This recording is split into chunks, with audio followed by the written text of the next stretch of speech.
1926 کے اندر ایک انگریز نے قرآن چاروں کتابوں کے نسخے لکھے،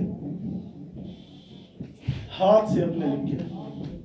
انجیل کا نسخہ لکھا، انتہائی خوبصورت کاغذ، انتہائی خوبصورت لکھائی میں۔ جب مکمل ہو گیا، عیسائیوں کی بستی میں گیا، ان کو دیا، انہوں نے اس کو پڑھا، اس پر انہوں نے اس کو انعام دیا۔ زبور کا نسخہ لیا، یہودیوں کے پاس گیا۔ تورات کا نسخہ لیا، یہودیوں کے پاس گیا، اور انہوں نے ان کو انعامات دیے۔ لیکن ان سب میں اس نے تحریف کی تھی، ترتیب بدلی تھی آیتوں کی۔ جب قرآن پاک اس نے لکھا اور اس کے اندر تبدیلی کی، آ کر جب مسلمانوں کو دیا، مسلمانوں نے قرآن پڑھا تو اس کی پٹائی کر دی کہ تو نے ہمارے قرآن میں تبدیلی کی۔ اس نے کہا یہ لوگ سچے ہیں، یہ لوگ سچے ہیں جس کا بچہ قرآن کو اپنے سینے میں لیے ہو۔ اللہ تعالیٰ نے ایسی عظیم الشان ہمیں نعمت عطا فرمائی ہے قرآن پاک۔ بہت بڑی ناقدری ہم سے قرآن کی ہو رہی ہے، بہت بڑی ناقدری ہو رہی ہے۔ میرا تو تعلق ہے قرآن پاک کے ساتھ، تو بڑے دکھ کے ساتھ کہنا پڑتا ہے۔ لوگ کہتے ہیں جی مولوی صاحب قرآن ہم پڑھتے ہیں لیکن پھر بھی گھر کے اندر برکت نہیں ہوتی۔ بھئی آپ کی تجوید ہی غلط ہے۔ آپ قرآن کو صحیح تجوید کے ساتھ پڑھیں گے تو قرآن برکت کا سبب بنے گا۔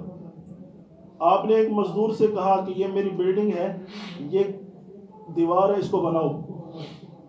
شام کو آپ آئے تو دوسری دیوار بھی اس نے توڑ دی تھی۔ تو کیا خیال ہے، آپ اس کو مزدوری دیں گے؟ اس نے تو الٹا نقصان کر دی، اس کی مزدوری بنتی نہیں ہے۔ کوئی آپ کو یہ کہ یار اس نے تو اتنی محنت کی ہے، سارا دن بیچارہ لگا رہا ہے، آپ کہیں گے میرا تو بیڑا غرق کر دیا نا اس نے، غلط محنت کی ہے اس نے۔ اسی لیے میرے بھائیوں بہنوں، ہم بھی قرآن غلط پڑھتے ہیں۔ جب قرآن غلط پڑھیں گے تو وہ قرآن ہدایت کا سبب کیسے بنے گا، وہ قرآن برکت کا سبب کیسے بنے گا؟ ان فی ذلک لذکری لمن کان لہ قلب۔ الحمدللہ رب العالمین۔ اب ہم کیا پڑھتے ہیں اس کو؟ الحمدللہ رب العالمین۔ ایک ہے ہا کے ساتھ، ہا کو مخرج سے ادا کر کے پڑھنا، اس کا معنی بنتا ہے تمام تعریفیں اللہ کے لیے ہیں۔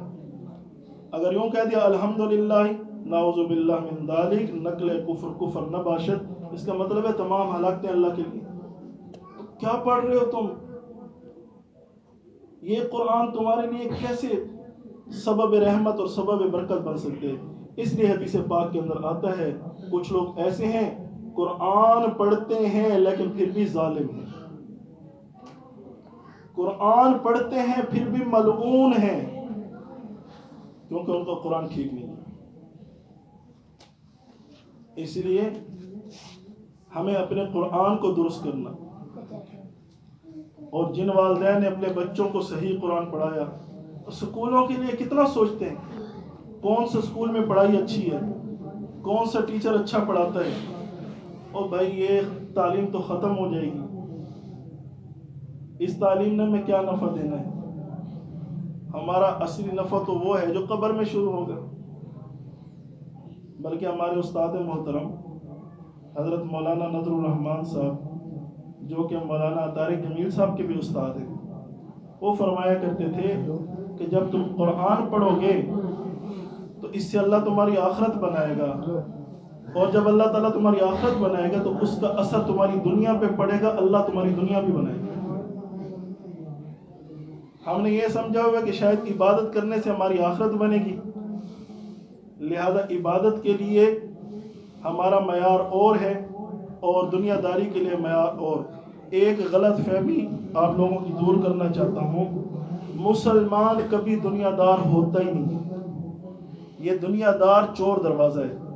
ہم تو دنیا دار قسم کے بندے، کیا مطلب ہے؟ ہم جھوٹ بھی بول سکتے ہیں، ہم رشوت بھی کھا سکتے ہیں، ہم سود بھی کھا سکتے ہیں، یہ ہم دنیا دار قسم کے بندے ہیں۔ مسلمان دیندار ہے. ہمارے نبی نے کیا مسجد کی زندگی بتائی ہے، گھر کی زندگی نہیں بتائی. ہمارے نبی نے کیا مسجد کی زندگی بتائی ہے، بازار کی زندگی نہیں بتائی. ہمارے نبی نے کیا مسجد کی زندگی بتائی ہے، معاشرت کی زندگی نہیں بتائی. ہمارے نبی کا ایک ایک عمل محفوظ ہے. آپ نے زندگی کے تمام شعبوں پر کام.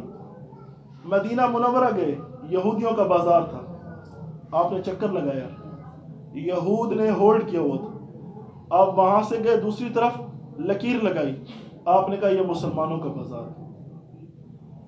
تو جب اللہ کا نبی بازار خود بنا رہا ہے تو یہ کوئی دنیا داری تھوڑی ہے. آپ نے ارشاد فرمایا التاجر الصدوق الامین مع النبیین والشہداء والصالحین. سچا اور امانت دار تاجر قیامت کے دن انبیاء کے ساتھ کھڑا ہوگا. تو یہ تجارت دنیا داری ہے جو نبیوں کے ساتھ آدمی کو کھڑا کر رہی ہے، یہ تو دینداری ہے. اسی طرح ملازمت. حضرت عبداللہ بن عمر رضی اللہ تعالیٰ عنہ جا رہے تھے تو راستے میں ایک چرواہا ملا. یہ اسلامی ملازم ہے، یہ اسلامی ملازم ہے، ملازمت کر رہا ہے. انہوں نے کہا کہ ایک بکری ہمیں دے دو. انہوں نے کہا مالک کیا، میں مالک کی اجازت کے بغیر کیسے دے سکتا ہوں. کہا مالک کو کیا پتا، اس کو کہہ دینا بھیڑیا کھا گیا. اب یہ اسلامی ملازم ہے، کیا کہہ رہے ہیں؟ حضرت عبداللہ بن عمر رضی اللہ تعالیٰ عنہ آزمانے کے لیے کہہ رہے ہیں. تو آگے سے وہ کیا کہہ رہے ہیں؟ فَأَيْنَ اللَّهُ. مالک تو نہیں دیکھ رہا، اللہ پاک تو دیکھ رہا ہے. اللہ میاں کہاں چلے جائیں گے؟ اور یہ کہہ کر وہ مڑ کے واپس. حضرت عبداللہ بن عمر رضی اللہ تعالیٰ عنہ روتے تھے، فرماتے تھے ایک چرواہا کہتا ہے فَأَيْنَ اللَّهُ، اللہ کہاں چلے جائیں. اور واپس مدینہ تشریف لائے، اس کے مالک سے ملے، کہا وہ ریوڑ مجھے بیچو. اس نے کہا بیچ دیا. کہا وہ ملازم بھی بیچو. اس ملازم کو بھی بیچ دیا. یہ اس ملازم کے پاس آئے، کہا تمہارے مالک سے ریوڑ بھی خرید لیا ہے ملازم، اور تمہیں بھی خرید لیے. کہا جس طرح ان کی خدمت کرتا تھا اب آپ کی خدمت کروں گا. کہا نہیں، میں نے تمہیں اللہ کے لیے آزاد کر دیا اور یہ سارا کا سارا ریوڑ تمہارا. یہ اسلامی ملازمت پر سچائی اور امانت